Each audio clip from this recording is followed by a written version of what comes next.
மேரி கியூரிக்கு படிக்கும் போதே சிறுவயது முதலே நடக்கும் போதும், உண்ணும் போதும், தூங்கும் போதும் எதையாவது சாதிக்க வேண்டும், ஆணுக்கு நிகராய் முதன்மை பெற வேண்டும் என்ற சிந்தனையோடு இருந்தாள். அப்போதுதான் அந்த சிறுவன் அவனிடம் மாட்டினாள். உடற்கூறு சம்பந்தமாக அவள் ஆராய்ச்சி மேற்கொள்கையில் அவன் ஒரு நாள், என்னமா ஆராய்ச்சி செய்யறீங்க, உற்று பார்த்தால் உள்ளே எல்லாம் தெரிய போகிறது, பாலார் என்று அறைய அவன் திடுக்கிட்டான்.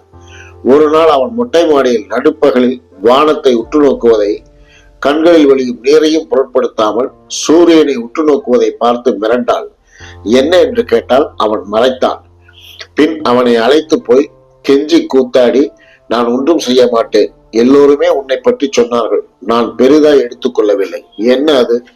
அவன் நடுங்கியவனாய் எலும்புகளும் சதையும் குடலும் தெரிவதை சொன்னான். ஆடிவிட்டாள். காரணம், முதல் நாள் தான் ஹிப்னாட்டிக்ஸ் மூலமாய் நோயை குணப்படுத்தும் போது உள்ளிருக்கும் நோயை ஏன் பார்க்க முடியாது என்க வகுப்பறையை சிரித்து அவமானப்பட்டாள். இது எல்லா ஆராய்ச்சியாளர்களுக்கும் நடக்கும் கொடுமை. அவனை கட்டி பிடித்து முத்தம் கொடுத்தாள். பின் அவனிடம் எல்லா விவரங்களையும் கறந்தாள். ஆராய்ச்சி பள்ளியை நிறுத்தினாள். வீட்டில் ஒன்றை நிறுவினாள். பையனை தன்னோடு வைத்துக் கொண்டாள். கண் பார்ப்பதை கேமரா பார்க்க வேண்டும். ஊடுருவி என்ன செய்யலாம்? பையன் மணிக்கணக்கில் பார்ப்பதை விட்டு நாட்கணக்கில் சூரியனை பார்க்க துவங்கினான். குறிப்பெடுத்தாள்.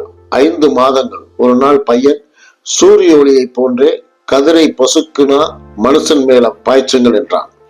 அதே நேரம் கொஞ்சம் கொஞ்சமாய் அவன் கண் பார்வை மங்கி அன்று சுத்தமாய் கண் போயிற்று. ஆனால் மேரி அவனை கைவிடவில்லை. அவளுக்கு அவன் கணவனானான். கண் அவளானாள்.